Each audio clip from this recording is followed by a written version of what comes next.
Hi, this is Carol Ann Lloyd. Welcome to this episode of Royals, Rebels, and Romantics. As it is February in the United States, we are celebrating Black History Month. And I thought that would be a very good time to talk about some of the women in Black history of Britain that we should know more about.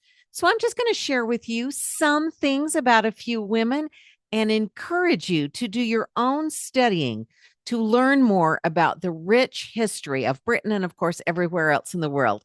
But for this podcast, we do concentrate on Britain. So the first person I'd like to talk about is affectionately known as the Ivory Bangle Lady. Unfortunately, we don't know her name. And in fact, her story for us starts not until 1901, although her story starts long before that. But in any case, in 1901, her skeleton was quite accidentally discovered. And it took 100 years and a lot of advances in technology before it was really determined that she was of North African descent. And she is referred to as the Ivory Bangle Lady because of what was discovered within her grave. There were some wonderful items, many of which survive, and you can look at some of these online. There, there are pieces of important and expensive jewelry that let us know this was somebody of quite high status and a great deal of wealth. There are some glass beads, some earrings that are really beautiful, silver pendants. The jewelry is made of ivory and some of it of Yorkshire jet. There's also a glass mirror and blue glass decanter that may have held some special ointment or some scent or something like that. The blue glass is imported from the Rhineland. And so this lets us know that York's traditions of trading were much more extensive in the early medieval times than we thought. So this is someone from hundreds of years ago that really, just with those few items that were contained in her grave, we really can learn a lot more about all of our history. Now, there's another object that was found in the grave. It might have been part of the casket or a gift that was given. We don't know. It's some open work, and it says, quote, "Hail, sister, may you live in God." So this indicates a strong religious belief, a Christian belief. However, some of the items in her grave were also associated with a pagan burial. So there's already a mystery, and we're already wondering what's the story behind this. Perhaps she was a practicing Christian and she practiced some pagan principles as well, or some of her family did. Perhaps she practiced pagan rituals and a friend of hers was Christian and had given her this piece as a gift. We just don't know. But we do see that there was Christianity at the time and that this was incorporated in people's lives with the pagan religion, some of the pagan traditions that had lasted through the years. And so it's just interesting to imagine these lives and these people's lives and the choices you would make about what to be buried with, or others, family members or friends, would make about what you would be buried with. Now, there are archaeologists from the University of Reading that have analyzed her facial features, and there are some chemical remains in the remains, chemical compounds that again indicate she was of high status. And so this tells us that the 4th century, and it looks like she was probably born in Britain, and it was Roman controlled Britain in the 4th century. It was a more diverse area in terms of population than many people have thought. And the Black people who were there were not simply there as slaves or as servants, but this woman from what she's buried with and from some of the elements as they've analyzed her skeleton and the muscle markings and things like that. This is not a body that was subjected to hard labor. This is a body that had enjoyed quite a bit of leisure versus hard labor. And so, again, it's clear that she was of a very high status, of a wealthy family. Now, conditions of her and what she can tell us have continued to be studied. And in 2010, the skeletal remains underwent some additional testing. And it's believed that she was between 18 and 23 years old at the time of her death. The cause of death is not clear at all. It looks like from her bones and estimates that she was a little more than 5 feet tall. And it looks like from the chemical elements in the bones that she probably spent her childhood. So from the time she was very young in the west of Britain. And again, everything is telling us that she was a woman of leisure. That is, she was growing up. She was not subjected to hard labor. Now, there's an article. So, she's continuing to spark interest. As recently as 2020, there was an article by historian and researcher Lucy Campbell, who included the ivory bangle lady, which again is an affectionate sort of nickname given to her, that she should be included as one of the top 10 Black history events that should be taught in schools all over the UK. And so her presence and the fascination that people have found with her status and what she tells us about early Britain, about that Romano-Britain time, and the notion of what role Black people were playing then. Who was there? What was society like? She's really upending a lot of the assumptions that have been made. Dr. Stephen Leach, who's been studying her remains for years, has said this, and I think this is important, so I'll quote him here. Quote, "There are a lot of things we still don't know about her, but what we do completely changed people's perceptions of what Roman society was like in York. People tend to think that Romans were white Europeans, but during that period, York was in fact much more multicultural than it is today." So it's really interesting what we can learn, just little bits and pieces. But one of the things that the ivory bangle lady does is she reshapes our assumptions about life in early Britain and specifically about Black life in early Britain. It's a reminder that we must strive to learn more and be more open-minded rather than making these assumptions. The other women that I'm going to talk about, we might know a lot more about. There are still some stories and some things to be learned about them. But again, more and more, we are learning that we need to think differently about these people and the impact they made and pay more attention to the women, and specifically this month, the Black women. So my next woman is Phyllis Wheatley.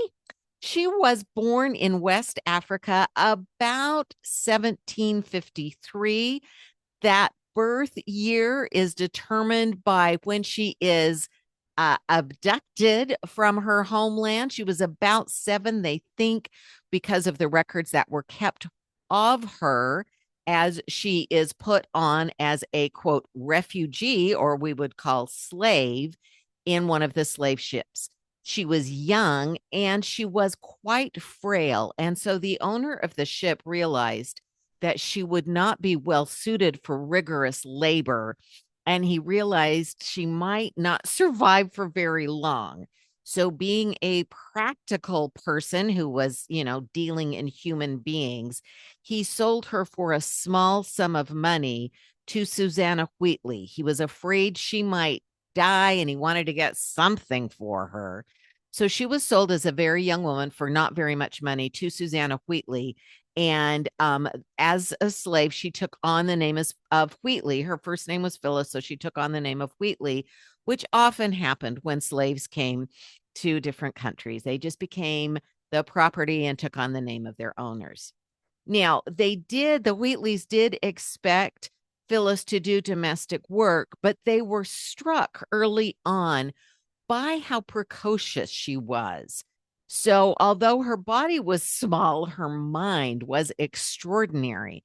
And because of that, actually, the Wheatleys treated her very well and taught her to read and write. That was very unusual for slaves. Of course, teaching slaves to read and write exposed them to knowledge and made them much more difficult to own and control. And yet the Wheatleys were happy to do this for Phyllis.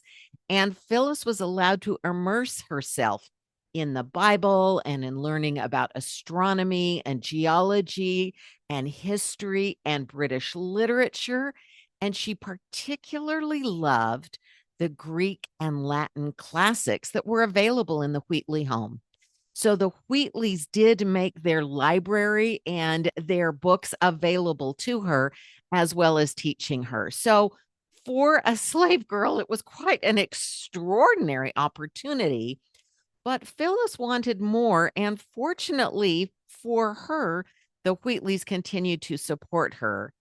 And as Phyllis became a teenager, she started to write poetry. Now, we know that there was a poem, and the title is quite long, so I'll read it so I make sure I get it right. An elegiac poem on the death of that celebrated divine and eminent servant of Jesus Christ, the Reverend and learned George Whitefield.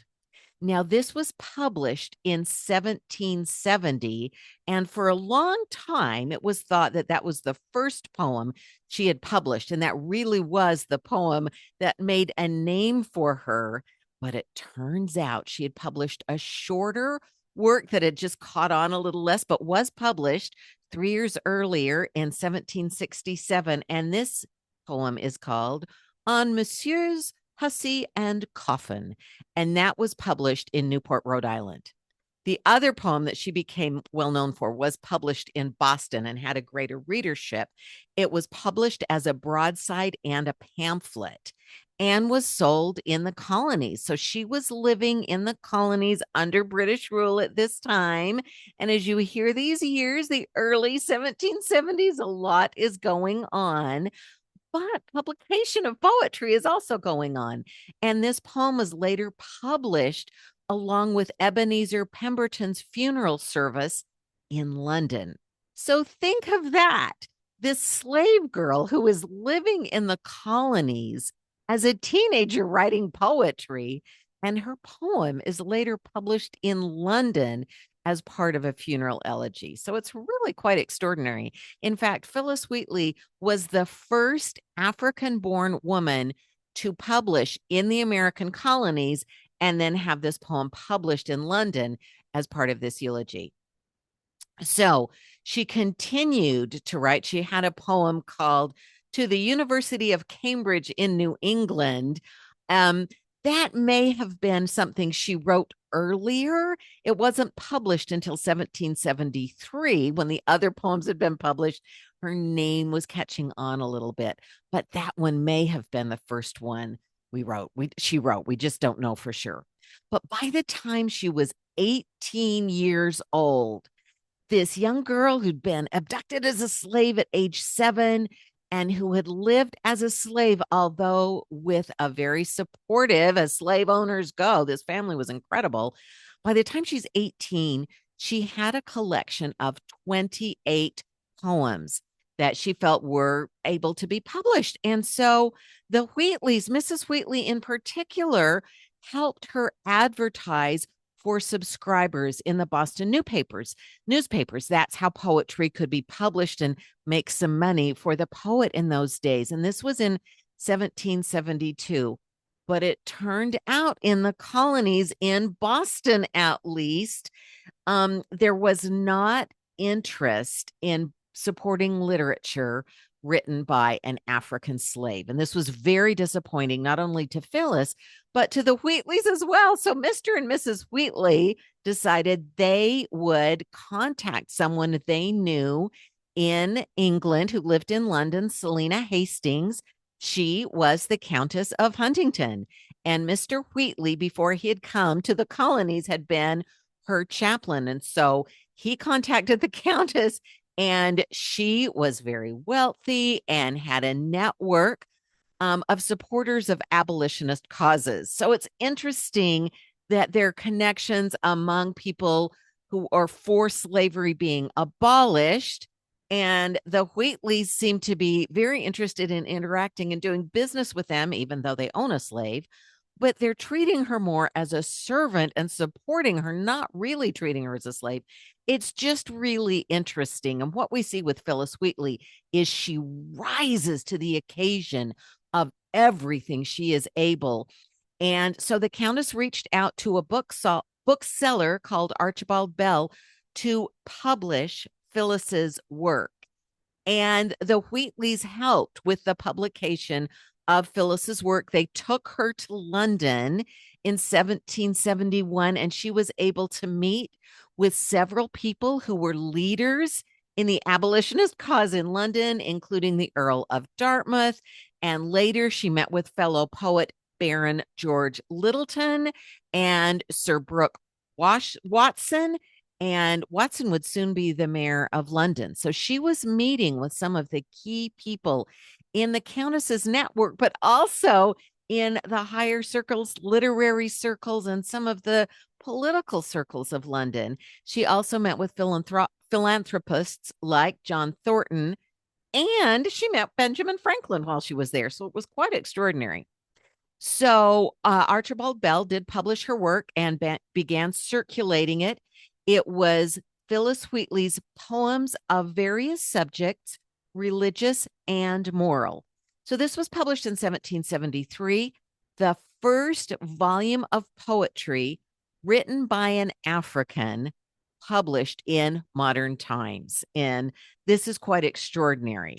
And we learn from these early poems that her style, she was very fond of the couplet.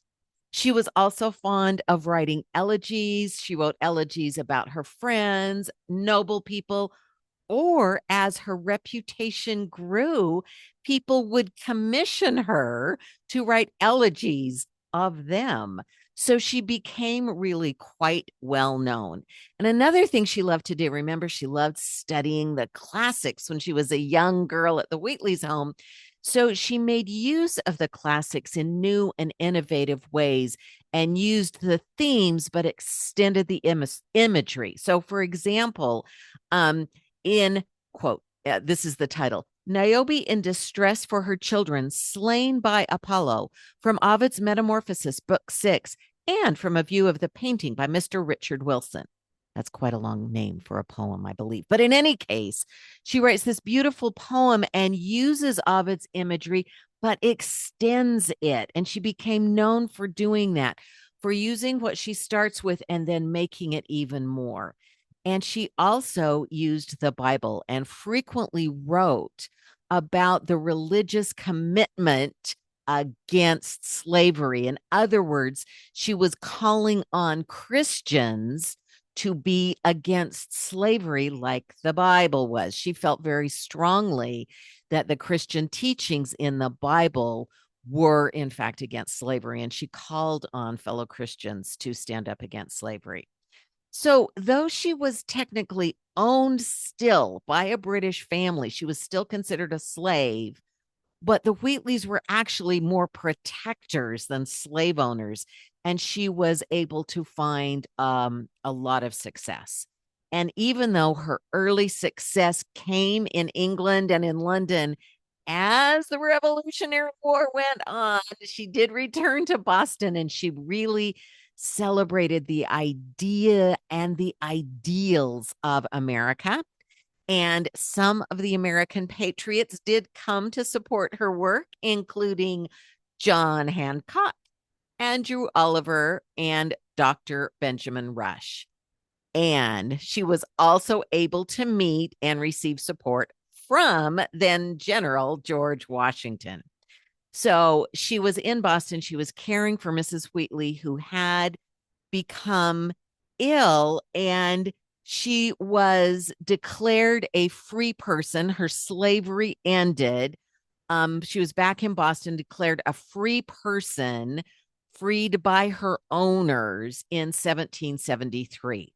Now, that was still a bit of an awkward position in some areas, but she was legally free after that time.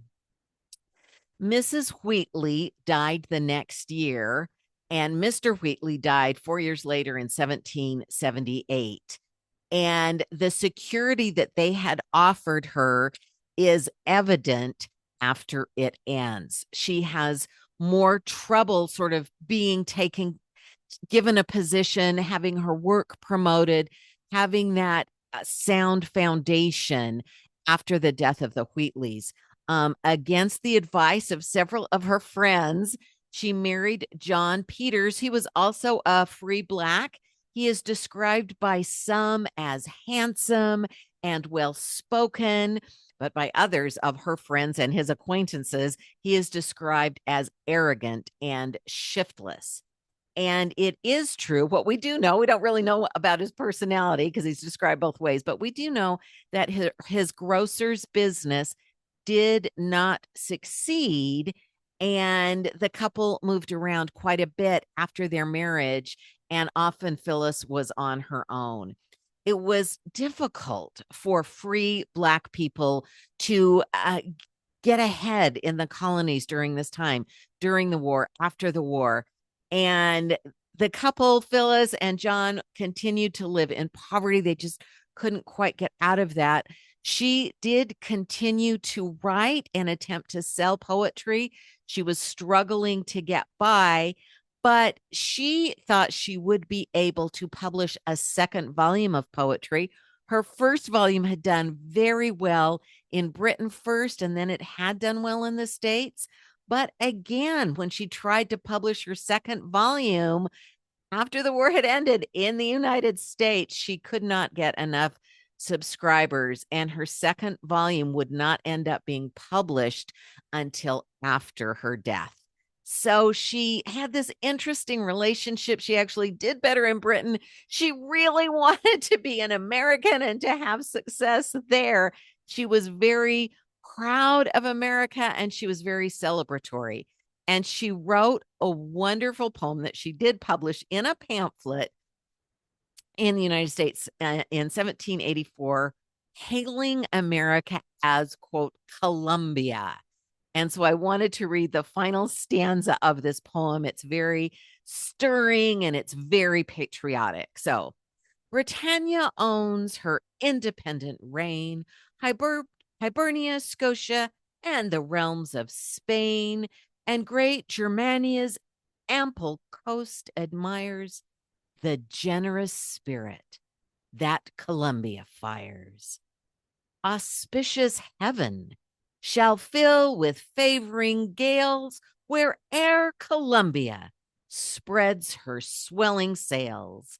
To every realm shall peace her charms display, and heavenly freedom spread her golden ray. So she did very much celebrate America. She died alone, sadly, in 1784, the very year that poem was published. She was alone because her surviving child had just died and her husband was in jail. So sadly, she was buried with her young son. It's now believed that she wrote nearly 150 poems, a number of which have been lost. But recent discoveries and new ways of looking at her work reinforce that she did use her talents, use what she had been blessed with, what she believed in, to criticize the practice of slavery, to work against it, and to try and rally Christians in particular and Americans against the practice of slavery. So that's Phyllis Wheatley. We now turn to a woman with a very different kind of life, Dido Elizabeth Bell. She was born in 1761, a similar time, and baptized years later, a few years later, 5 years later in 1766. And there's a reason for that. She challenged, Dido did, the conventions of society. She was the daughter of an African woman, Maria Bell, and a British father who was a naval officer, Sir John Lindsay. And it was not a result of a marriage. It seems like Lindsay accosted Maria Bell. His forces had captured a Spanish ship in the Caribbean. That ship was probably filled with slaves that had been grabbed from the Caribbean. And then Lindsay grabbed the ship and found Maria Bell, and the child was born about 10 months later. So uh, you do the math. She was considered as the child of a slave. Dido was considered a slave. Now, why was she baptized 5 years later? There's a story about that.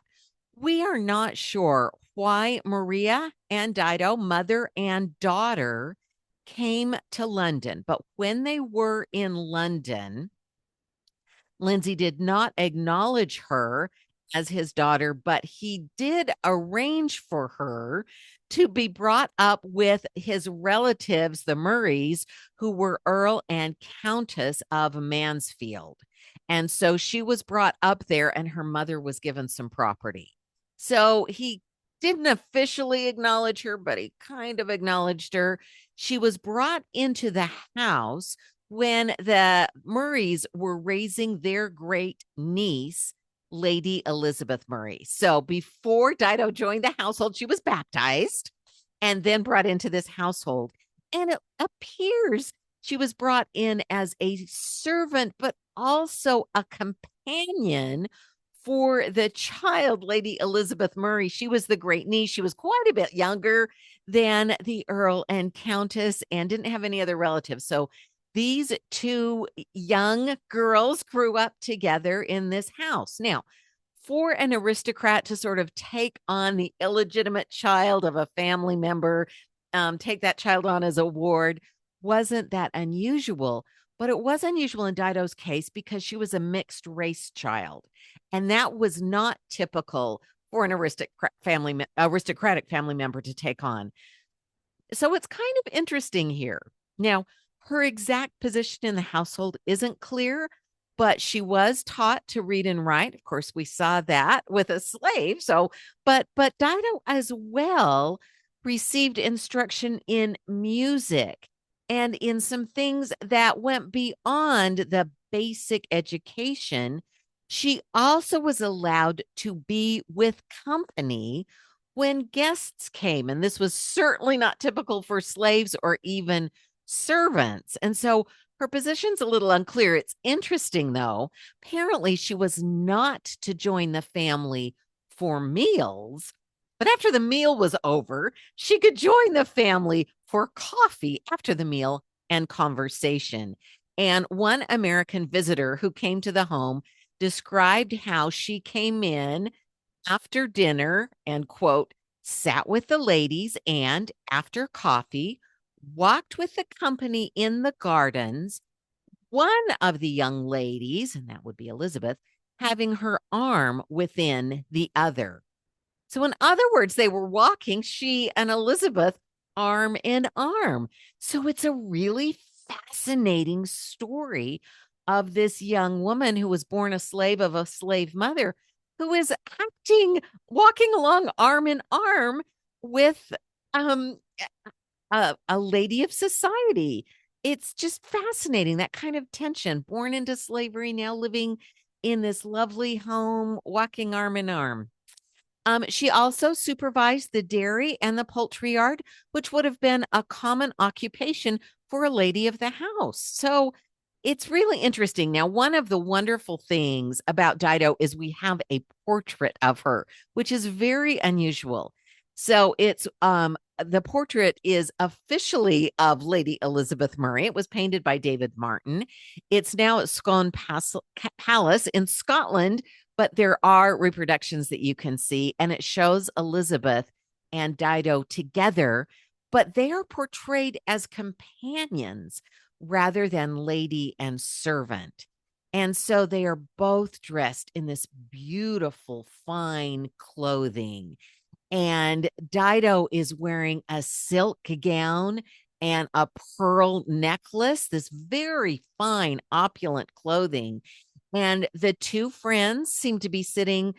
Elizabeth is sitting and Dido is standing, and Elizabeth reaches out her arm as if she's saying, "Oh, no, wait a minute." So she's literally taking her arm in the painting, not in any kind of controlling way, but just like you might reach for a friend.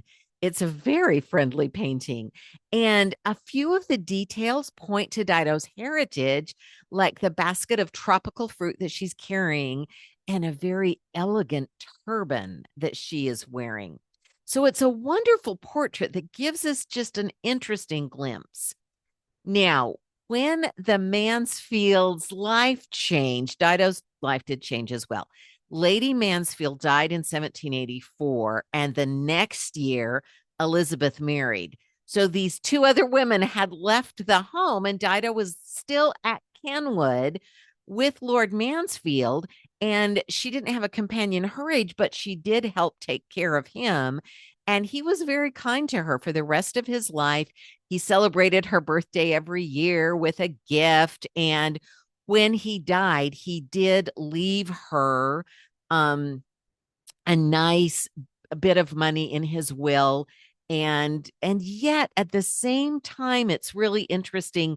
Not just in that way did he treat her well. We do see some other indications because during this time, it was the height of the transatlantic slave trade, and her African heritage was a problem. And having her grow up in that household did cause comment at the time that he is Lord Chief Justice. And as such, the most powerful judge in England, he was hearing and making judgments on cases related to slavery and the legality of the slave trade. Now, he was a stickler for the law, and at the time, slavery was legal. He did not overturn it or anything. That didn't happen, unfortunately, for quite a long time. But he did judge cases in ways that slowed down or made more difficult the slave trade. For example, in the case of James Somerset, Mansfield specifically ruled that slavers could not take slaves in England and send them out of the country to other areas. So if they were freed in England, they're free and you can't capture them and send them somewhere else. So he was just changing the trajectory of the slave trade, sort of one tick at a time. But, some people question, did his affection, did his support of having Dido in his home and continuing, again, to keep her there and to leave her money in his will, did this influence his decision making on these cases? And it very well may have. He also described slavery publicly as odious. So even though he was not able to end slavery, he did do his best for her. And later, after he died in 1793, and she received an annuity as well as a lump sum, and she married a steward from the estate, and the couple and their children lived in London, and she died in 1804. Now, interestingly, it wasn't until 1833 that the Slavery Abolition Act put an end to slavery in Britain. So it and the empire. So it did not happen right away, but it is very possible that Mansfield did again change the trajectory. And we see Dido navigating a very complex place in society. There aren't a lot of firm records of her life, but certainly we see her rising to all the heights that she could, and most likely influencing, or her great companionship with Elizabeth influencing some of the decisions that slowed down and didn't cease completely, but slowed down the slave trade. Now, our final woman for today is Mary Seacole, and we're going into the next century now. She's born in 1805. So we've now entered the 19th century. Mary was born in Jamaica. There was a free Black community there, and she was part of that community. Now, her father was a Scottish lieutenant, and her mother was a healer, and they were married. So it's not like the situation we had with Dido. Actually, Mr. and Mrs. Grant were married and had a very happy household there. And Mrs. Grant was nicknamed the Doctress. She used traditional Caribbean and African herbal medicine and was called on by people in the community as a healer and was well known for her skills with that. And she taught her daughter Mary some of those very same skills. And in fact, there are some references to Mary practicing on dolls before her mother would allow her to practice on people. Her mother also ran a boarding house, and often people would come there who were ill, and her mother would take care of them while they stayed in the house. Now, Mary, in addition from learning from her mother, because her father was a Scottish lieutenant, she was able to observe some of the military medicine as well. So she was exposed to a range of medical practices, and she was very proud to have both Jamaican and Scottish heritage, and she really was proud of that ancestry. Now, from the time she was 12, she helped out at the boarding house, and several injured soldiers, as the wars are going on during the time, injured soldiers were often brought to their house because, as well as a place to stay, they could receive medical care. So she started that when she was 12. When she was 15, her family sent her to England to gain more knowledge of European medicine so she could carry on. And she returned for a while to her family and then went back to London in 1823. She also traveled to Cuba and Haiti and the Bahamas. And in all of these places, she was practicing the medicine that she had learned and was helping those who were ill or injured. But in 1826, she learned that one of the women who had helped her, who had helped pay for her education and some of her travel back home, was sick. So she went back in 1826 to take care of her. And while there, she married Edwin. Now, listen to this part of his name, Horatio Hamilton Seacole. Now, there were rumors that Edwin was the illegitimate son of Lord Nelson and Emma Hamilton. Yes. So there was some thought that might be the case, that he had been adopted by the Seacole family, but that he was not, in fact, their son. In any case, they were married, and unfortunately, his business and his health failed over the next few years. In 1843, the boarding house had a tremendous fire. There was a great deal of damage. And the next year, 1844, Mary's husband and her mother died. And so at a time she might have been bereft and grieving, she described herself as, quote, taking a bold front to fortune, end quote. And she supervised the rebuilding of the boarding house, now known as New Blundell Hall. She remained unmarried despite receiving some offers of marriage, and she continued to welcome European visitors to Blundell Hall, and she was nursing patients as the cholera epidemic swept through in 1850. And then she traveled to Panama in 1851, where the disease had come as well. And so she was able to use her treatment on some of the early patients of the disease. And her response, her care for the cholera patients was based on some herbal recipes. She used mustard rub, she boiled water and rehydrated the victims, whereas the European medicine was based mainly on opium. And she wasn't using that. So she was beginning to stand out a little bit and gain a reputation because her patients were beginning to survive. And so people were seeing the use of hygiene. She was also very concerned about hygiene and keeping everything clean at a time where that wasn't always practiced in Europe as well. She also ran a woman only hotel. She called it a hotel. It was really more of a gathering place for women to protect the women in the area. Now, yellow fever came through. So she left Panama and went back to Jamaica and cared for people with yellow fever. And when the Crimean War broke out in 1853, she packed her bag and she went to England and she asked to be assigned as a nurse. She's basically volunteering. She has records of success with her medical care, but she was refused.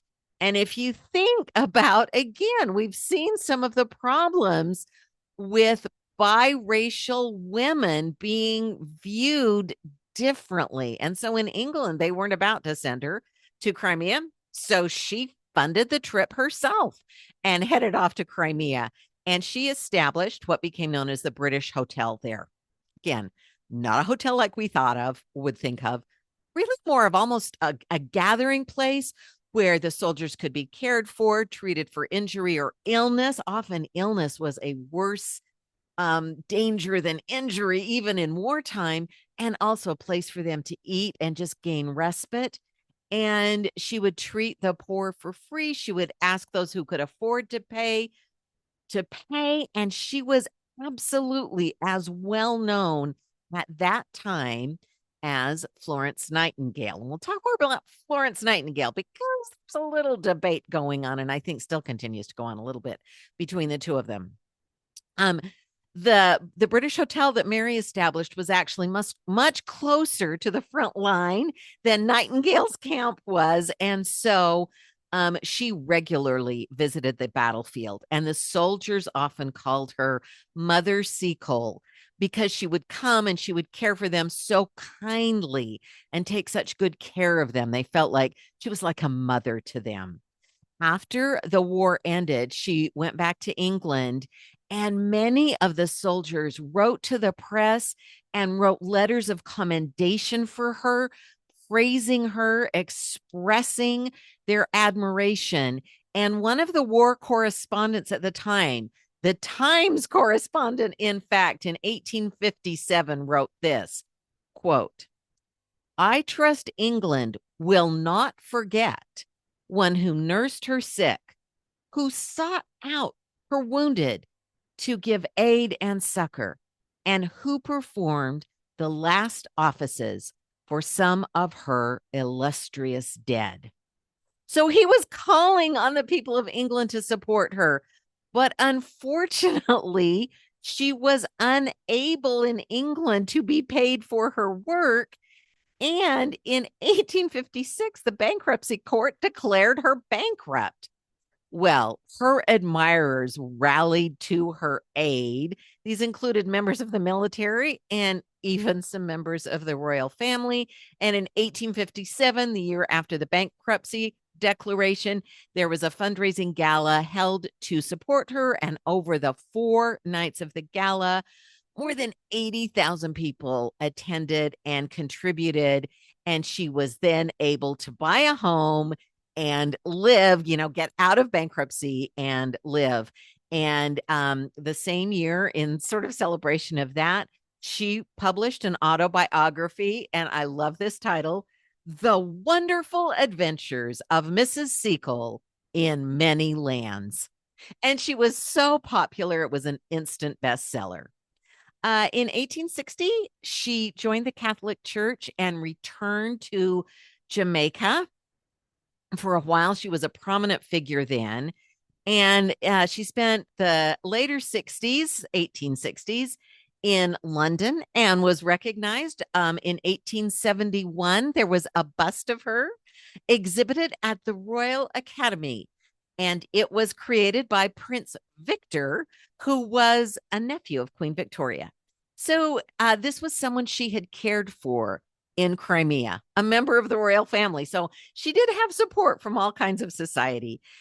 Mary Seacole died in 1881 and is buried in St. Mary's Catholic Cemetery. So the question it comes up, and this is dealt with by historians. Why is she not more well known?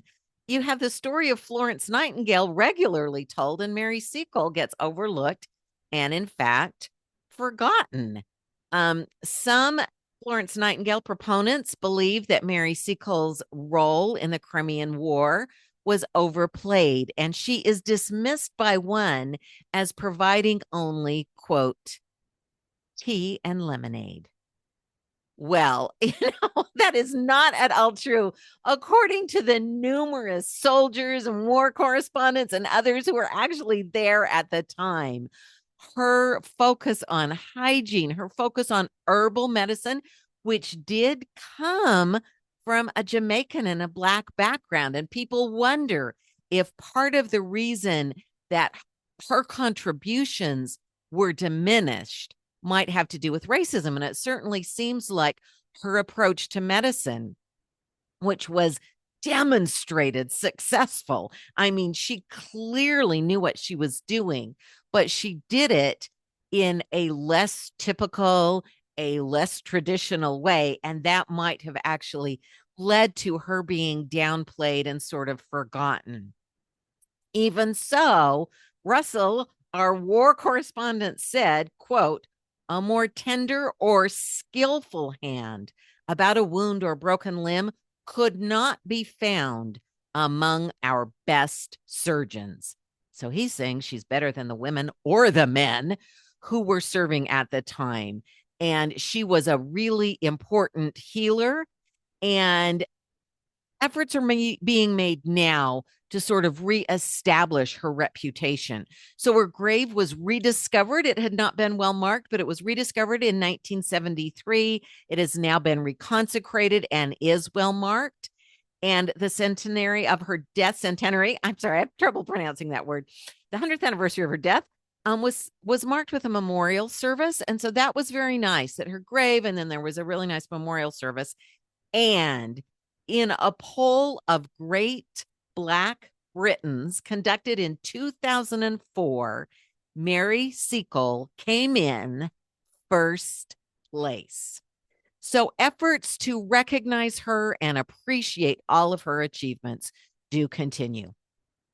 And that brings us to the end of my survey of just a handful of some of the extraordinary figures in British history to celebrate during Black History Month, to remind us that these stories matter. They need to be told. We need to learn more about lives of these women and others like them who tend to be, as we see, overlooked and undervalued.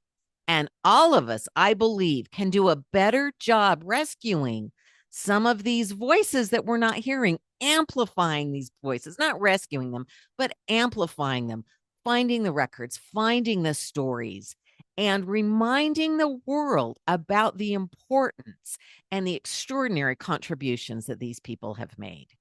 I'm really excited to share these stories with you. I appreciate you being here. Thank you for listening and watching if you're on YouTube. I hope you enjoyed seeing how these women demonstrate the way that history shows us what's possible. These women believed in themselves and their abilities and took full advantage of every opportunity, overcoming extraordinary difficulties to make a wonderful contribution and leave their mark. And I am very inspired by them. Thank you for joining us, and I hope you'll join us again on Royals, Rebels, and Romantics.